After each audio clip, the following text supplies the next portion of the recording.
Alright mates, how's it going? In today's video, episode 5 of Beyond the Dark Portal by Aaron Rosenberg and Christie Golden. It's actually chapter 6, but I'm trying to avoid confusion. But that means we're basically already 20% into this story, so that's great. Let's go!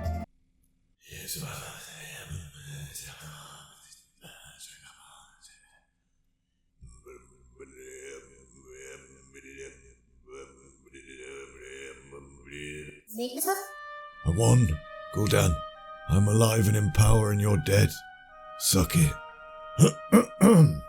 Ner'zhul turned, startled, to see Grom Hellscream mooching about. We control the portal.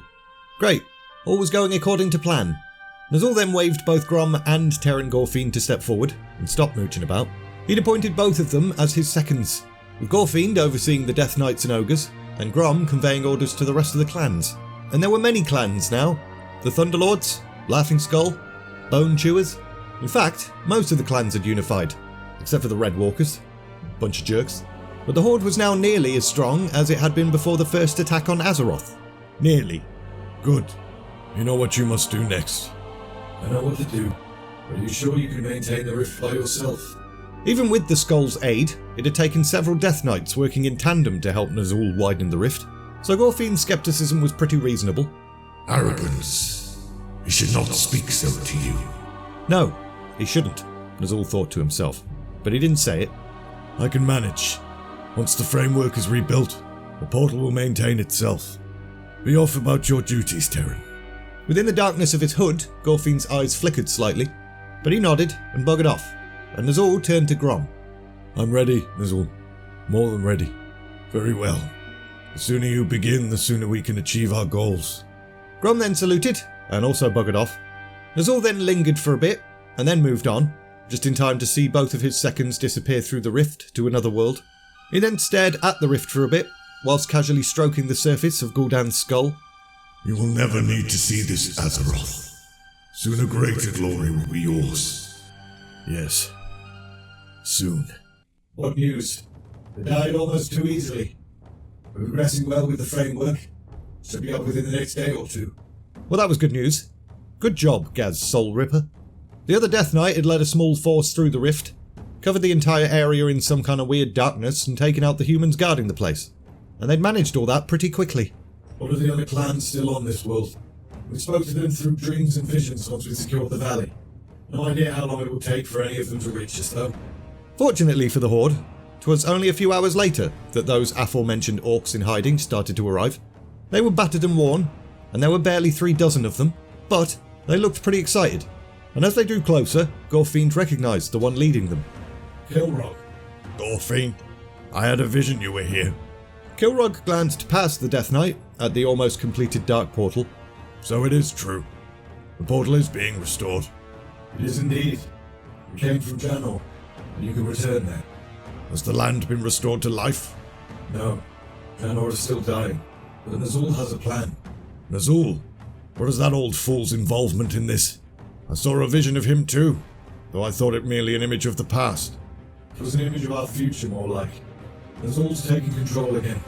He's reforged the Horde, united all the remaining clans on Draenor. He reopened the rift, and he has a plan that will ensure the survival of our people, perhaps even our world. Kilrogg scratched at the scar tissue beneath his missing eye. This plan of his, you think it's sound? I do. Perhaps he's finally shaken the weakness and doubt Gul'dan inflicted upon him then. If he's anything like the Ner'zhul of old, I would gladly follow him. Go then.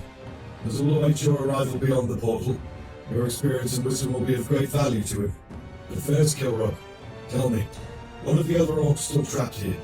Aside from the Frostwolves, who will have absolutely nothing to do with any of us, there are only 2 clans remaining outside of captivity, the Dragonmaw and the Blackrock.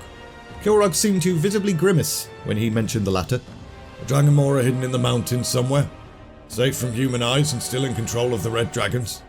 Rend and Main Blackhand lead the Blackrock now. They've claimed Blackrock Spire as their own. I wouldn't personally choose the site of Doomhammer's defeat as my base, but then they never really cared for him. Will they return to us? And Draenor? They seem content to stay here. Gorefiend frowned, but nodded. Thanks, Kilrogg. Off you go. Draenor awaits. And so, off Kilrogg did go. He and the rest of his warriors walked towards the rift and disappeared. Meanwhile, Grom Hellscream watched as the Bleeding Hollow warriors buggered off.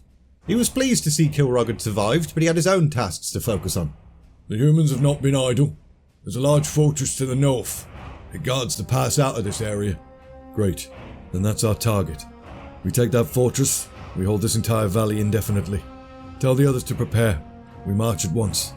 The scout nodded, but before he could bugger off, Grom held up a hand for silence. He paused and listened, and paused and listened. Footsteps, but faster and harder. Sounded more like a beast than a man. A heavy beast, with solid hooves rather than soft paws. Grom had heard about the strange steeds the humans rode upon. Horses, they called them. 'Twas his best guess that that was what he was hearing. Humans approach. Dispel the darkness. The Death Knights went ahead and did that, and the veil of shadow shrouding the area lifted, allowing Grom and everyone else to see things more clearly. To the north, Hellscream could now see the stone towers and the fortress that the scout had mentioned, and a force of men riding atop weird, long, hairy beasts, headed in this very direction. And at the front of them, a balding, red-headed man. That's their leader, Grom thought. Killing him was priority number 1. For the Horde! Grom and his warriors then charged, whilst the humans hesitated a little bit. And unfortunately, that hesitation didn't do them any favours. Only a few moments later, as the bloodlust within Grom started to fade, he looked around at the massive human corpses littering the ground. However, to his surprise, he could not see the body of the balding redhead, the leader guy. Where'd he go? Had he run away or something? What's the matter, Grom? One of them escaped. Possibly ran to the fortress. Then you should follow him. Keep the Alliance forces in that fortress busy. We need to get to the artifacts. But we should be done and back within a few days. Don't worry. I'll do my duty. You just see to it that you do yours. Gorefiend laughed, and then just walked off without saying goodbye. And Grom kinda grinded his teeth a little bit. He didn't like Gorefiend. Didn't like any of the Death Knights. How could anyone possibly trust such unnatural creatures? But Ner'zhul vouched for the guy, so Grom had no choice but to go along with it all, really. Hopefully, Gorefiend was right. Hopefully these strange items they were hunting truly would allow Ner'zhul to save their people. And in the meantime, Grom had his orders. A handful of you stay here. The rest of you, come with me. We have a fortress to take.